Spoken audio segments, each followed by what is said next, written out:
consciousness and unconsciousness.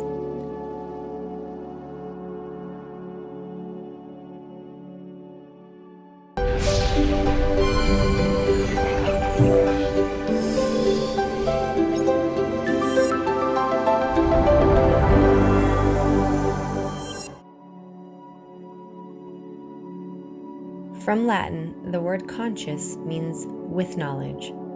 Consciousness is the psychic art by which a person perceives himself in the world. On the other hand, consciousness is an inherent quality of the human spirit that allows one to recognize oneself in the attributes of its essence. Gnosis asserts that consciousness in man is a very particular kind of intuitive comprehension of knowledge, independent of all mental activity. The faculty of conscience allows us to know ourselves.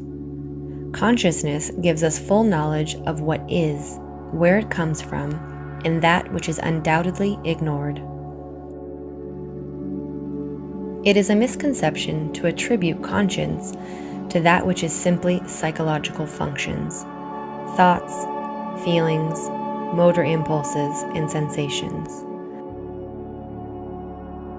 What we call ordinary waking consciousness is in reality our consciousness deeply sleeping. This knowledge teaches us that from the point of view of the psyche, the human being dually expresses its two natures.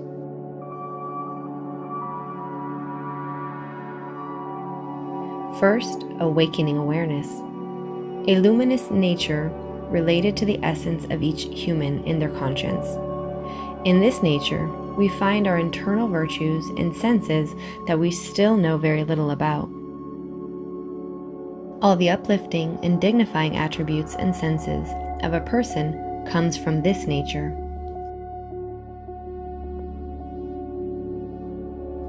And the second is the sleeping consciousness, a dark nature that is related to the lack of conscience and light. This aspect is the one that manifests most in humanity and brings as a consequence ignorance and error. It is the ego, the inner darkness, that absorbs and suffocates our light, taking away the possibility of expressing one's true self. Most people believe that we have awakened conscience, yet Gnosis shows us that this is actually false. Most commonly, people live in a very deep state of sleep, while our conscience is trapped or bottled up, if you will, by our psychic aggregates, or ego. It cannot awaken.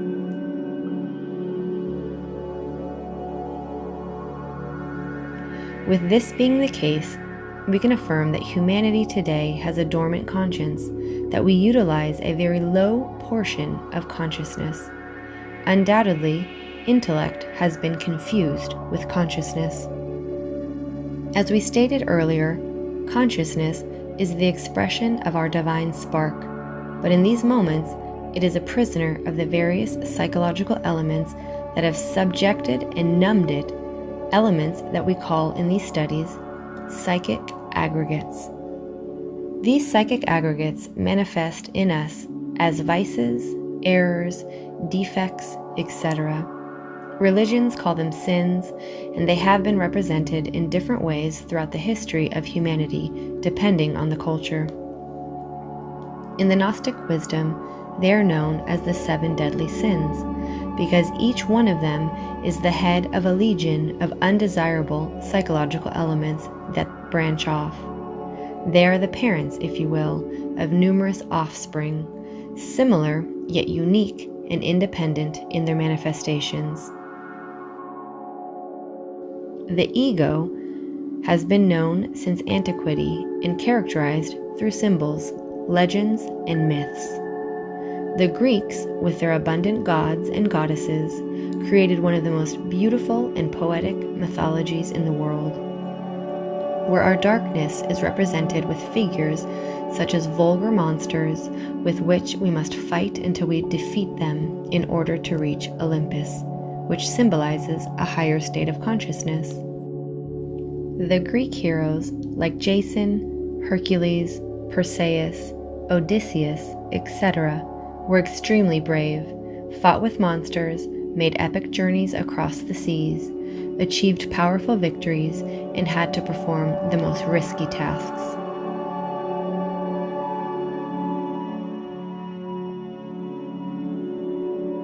In Egyptian mythology, Typhon is represented as Seth and symbolizes all evil, violence, and destruction, and is the lord of the darkness.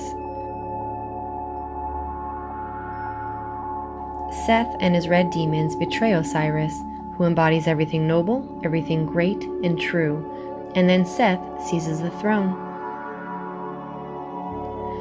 Horus, son of Osiris, later avenges the death of his father, defeating Seth and his red demons, restoring the order and government of Egypt.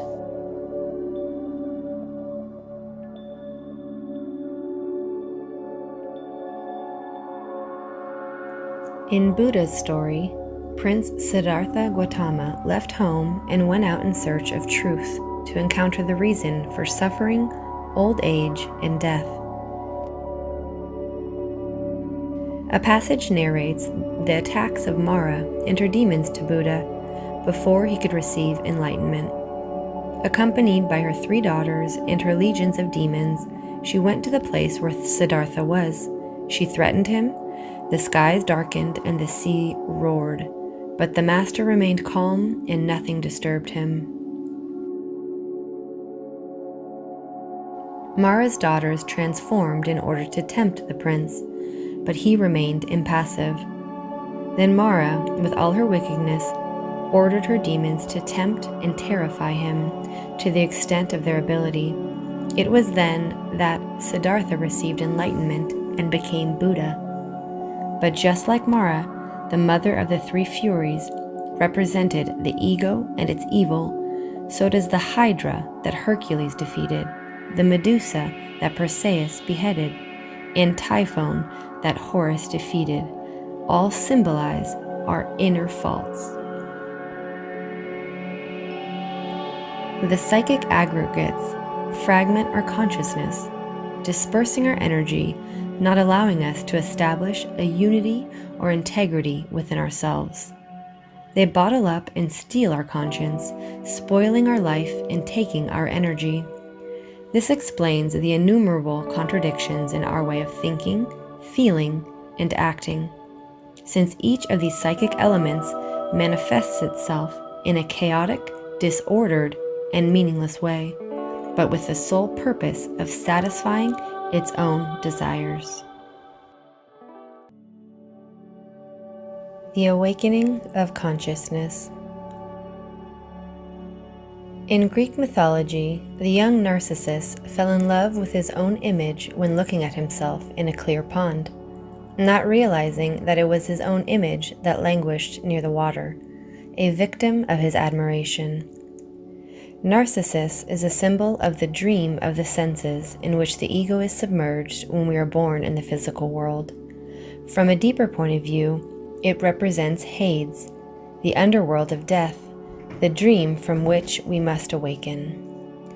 We have been endowed with an essence, but due to our mechanical way of living, our consciousness has been imprisoned and is unable to express itself. As a consequence of this, we have fallen into the dream of the conscience. We cannot be masters of ourselves because the psychic aggregates take charge of our mind and our emotions, ruling our psychological country. A person can have a huge intellectual capacity, but this does not necessarily mean that their conscience is awake. That person knows how to relate very well to the world outside in which they live, but they likely have a very poor relationship with their internal world, with their mind and their psyche, within which they also live. Unfortunately, humanity lives with the consciousness asleep. People work dreaming. People walk down the street dreaming. People live and die dreaming. We can live with the conscience asleep, yes, but we live in a dream, being victims of circumstances as puppets of unknown forces that govern our life. But first, it is necessary to sincerely understand that we are asleep. When you accept that you are asleep, it is a symptom or a sign that you want to wake up. This is much like a person who is crazy. No madman accepts that he is crazy. All the crazy people think that they are fine and well.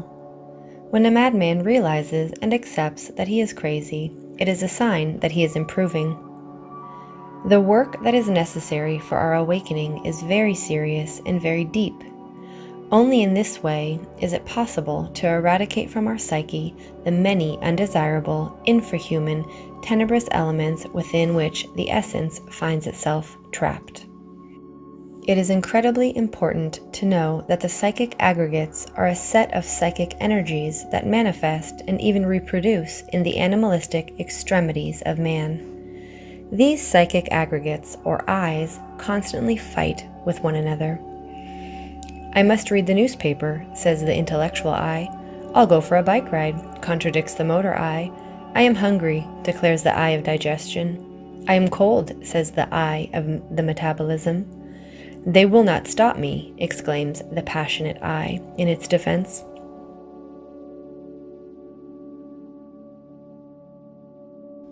Normally, people possess only a small percentage of awakened consciousness, and a much larger percentage of dormant consciousness. Undoubtedly, when the consciousness begins to awaken, the first flashes of direct experience begin. As the conscience awakens and the possibilities of the direct experimentation and experiences develop, the work becomes increasingly more lucid and continuous. When the psychic aggregates begin to weaken and die, the light of the consciousness begins to accumulate. When it begins to accumulate, the establishment of a permanent center of consciousness begins. When the psychic aggregates have died, the center of permanent consciousness has been fully established.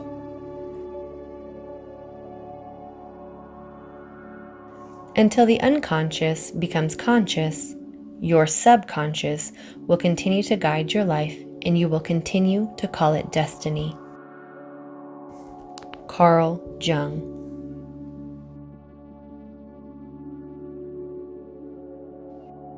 Causes of the dream of consciousness. Gnosticism teaches that human beings can only achieve a transcendental state through the awareness of their own soul and its divine character. Therefore, the prison of the soul is based on our ignoring the presence of values that we possess within ourselves. Gnosis affirms that all humans are born with a divine spark that we can discover through our own self-knowledge. It is not about looking for something that you do not have, but about finding something you were born with. Therefore, it is for us to discover that we are immortal, because our essence goes deeper than our body and our mind, and the conscience which is present with us from our birth to our death transcends space and time. Being aware of this reality helps us to stop dreaming. Knowing ourselves deeply is to achieve the recognition of our own divine being.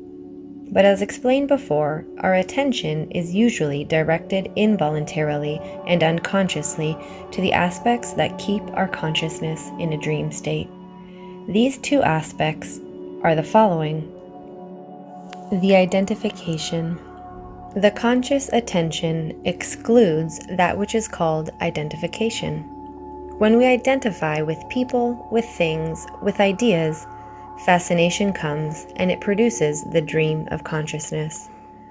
For psychology, identification is a consistent image of the subject regarding himself, formed by skills, beliefs, etc. This image is constructed throughout life, and when it is not a conscious process, it leads us to lose the sense of our true identity, which is our conscience, that which is beyond the circumstances that are always temporary and illusory. People identify themselves with the mechanical processes of life, with all of the day-to-day problems related to the economy, politics, society, religion, home life, work, etc.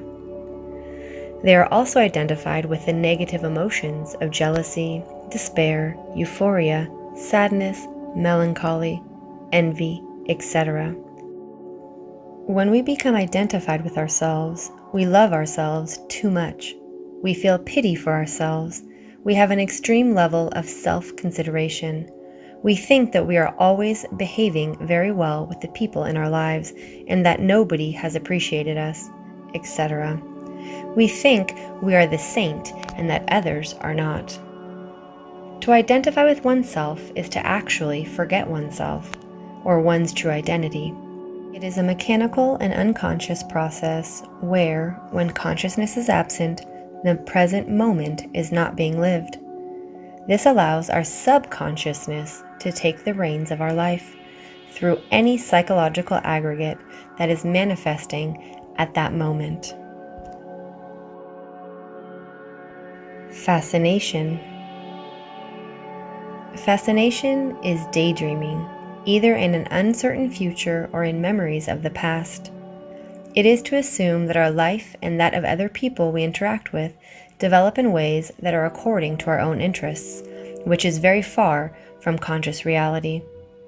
Peoples whose lives unfold in the horizontal line are fascinated with their own life, with the world, with the environment, with the possibilities of becoming or of having. Fascination is the cause of the deep sleep in which humanity lives. People are fascinated by all the things in life. People forget about themselves because they are fascinated. The drunk at a bar is fascinated by alcohol, the place, pleasure, friends, and women. The vain woman is fascinated before the mirror by the charm of herself. The rich are fascinated by money and property. The honest worker is fascinated in the factory by hard work. The father of a family is fascinated by his children.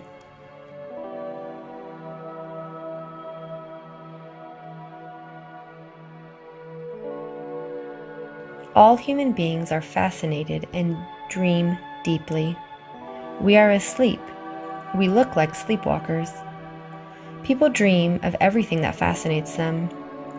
Both fascination and identification hypnotize our consciousness, and for that reason we are victims of circumstances, of events, and therefore of pain and suffering. We must learn to not identify with things, as that is how one falls into the fascination and the dream of the consciousness.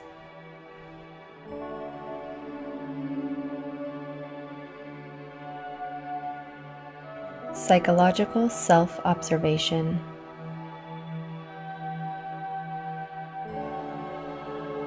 The foundation to begin to awaken our consciousness and draw it out of this state of slumber is self-observation.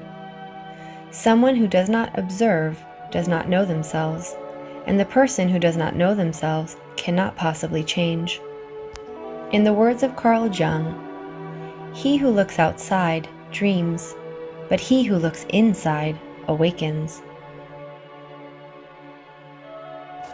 As we practice inner self-observation, we discover for ourselves the many people, the many eyes who live within our own personality and psychological landscape.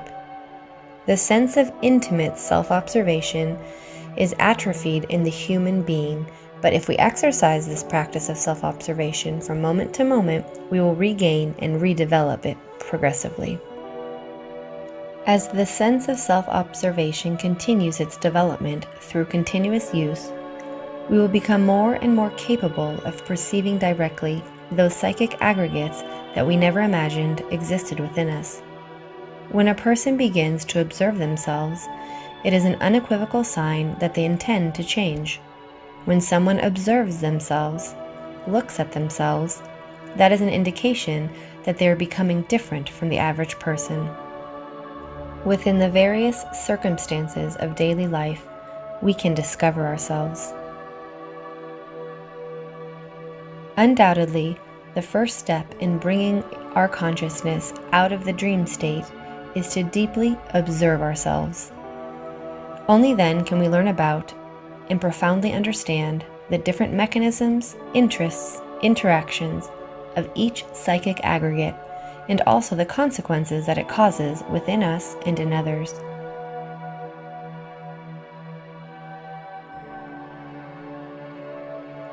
In order to fully awaken consciousness, it is necessary to convert the subconscious into consciousness, to make light out of our darkness.